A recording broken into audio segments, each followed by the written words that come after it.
Je suis Oussama, je vis au Maroc et j'ai 27 ans. Ça va faire 4 ans que j'ai quitté l'islam et j'ai écrit cette lettre pour raconter mon histoire. Je suis né dans une société musulmane, dans une famille musulmane.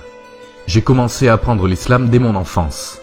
Dès mon enfance, j'étais fier d'appartenir au groupe préféré de Dieu.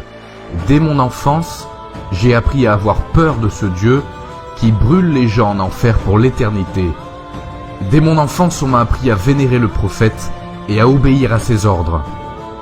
J'ai grandi dans une société qui interdit le doute et la recherche, et surtout l'individualité et la libre pensée. J'ai été endoctriné. Je croyais de tout mon cœur à l'islam.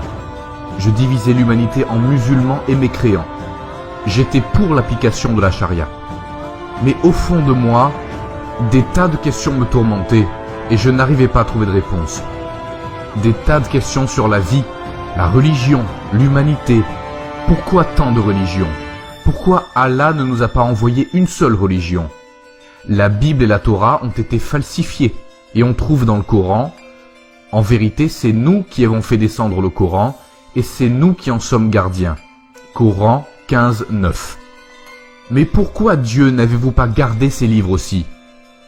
Et à cause de cette falsification, des millions de gens sont condamnés à l'enfer. Et pourquoi? Parce qu'ils sont nés dans la mauvaise société? Et sans parler des hindous, des bouddhistes et des autres religions qui ne sont que des polythéismes égarés. On me disait qu'il ne faut pas penser à ces choses. Le grand Allah a ses raisons et il a dit « Ô les croyants, ne posez pas de questions sur des choses qui, si elles vous étaient divulguées, vous mécontenterez. » Coran 5, 101. Je ne trouvais pas de réponse satisfaisante. Un beau jour, j'étais devant mon ordinateur et j'ai trouvé par hasard une charmante vidéo, une vidéo d'une femme qui recevait des coups de fouet au Soudan. La femme criait et suppliait l'homme de s'arrêter et il y avait des gens qui profitaient du show. J'étais choqué. Ce qui m'a choqué encore plus, c'était les commentaires des musulmans. C'est la justice de Dieu, c'est la volonté d'Allah, c'est ce qu'elle mérite. Et là, je me rappelle très bien de ce moment où j'ai dit cette phrase que je n'arrête pas de redire. L'islam a tué le sens de l'humanité chez les musulmans. Je l'ai dit et j'ai eu très peur. J'ai cru qu'Allah me regardait en colère, mais je ne pouvais pas accepter cette barbarie. Et c'est là que j'ai ouvert la porte du doute.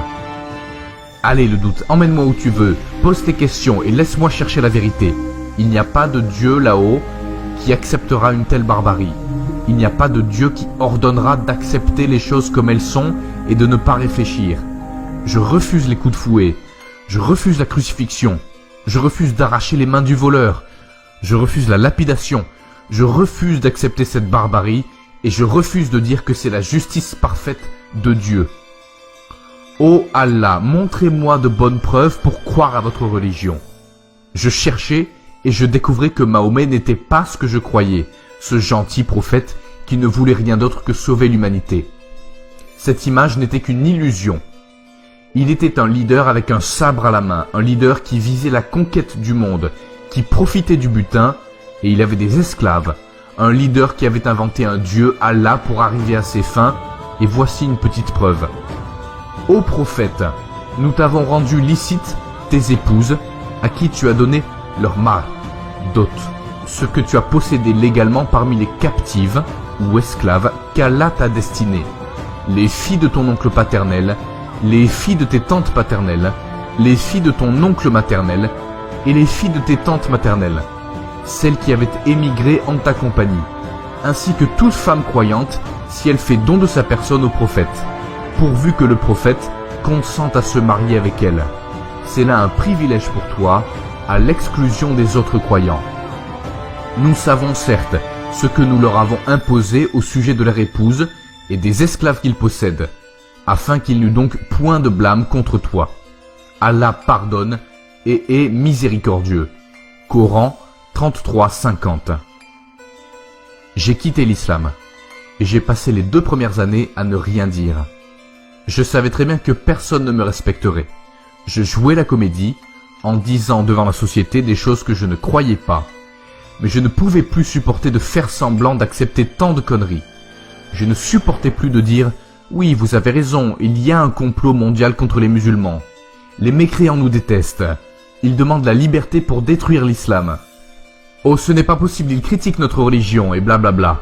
Alors j'ai brisé le silence et j'ai commencé à répondre et à dire la vérité, qu'il n'y a aucun complot, qu'on est une bande de dégénérés qui ne fait rien de bien pour l'humanité, qu'il faut regarder les autres civilisations et regarder la science, l'internet, les voitures, les avions, la médecine, alors que nous, on reste les bras croisés et on ne pense qu'à convertir les gens à l'islam, que l'absence de la libre pensée et de la liberté d'expression dans le monde musulman montre qu'on a une culture fasciste et qu'il nous faut du changement.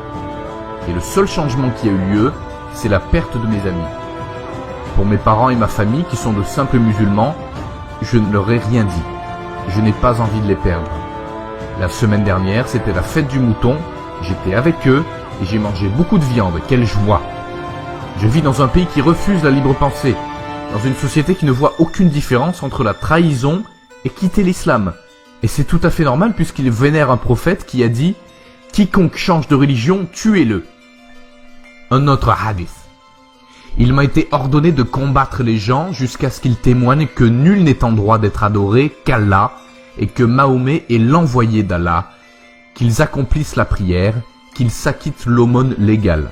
S'ils font cela, ils auront préservé vis-à-vis de moi et leur sang et leurs biens, sauf ce que l'islam permet d'en prélever légalement. Quant à leur compte, c'est Allah le Très-Haut qui se charge de le dresser.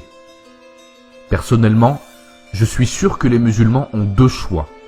Le premier, se regarder dans le miroir, reconnaître le problème et essayer de le corriger en se basant sur la science, la philosophie et l'art. On trouve dans le monde musulman des penseurs, des intellectuels et même des cheikhs qui veulent réformer l'islam pour le rendre compatible avec la laïcité. Hélas, ils ne représentent qu'une petite minorité. J'essaie de rester optimiste et j'espère qu'ils réussiront.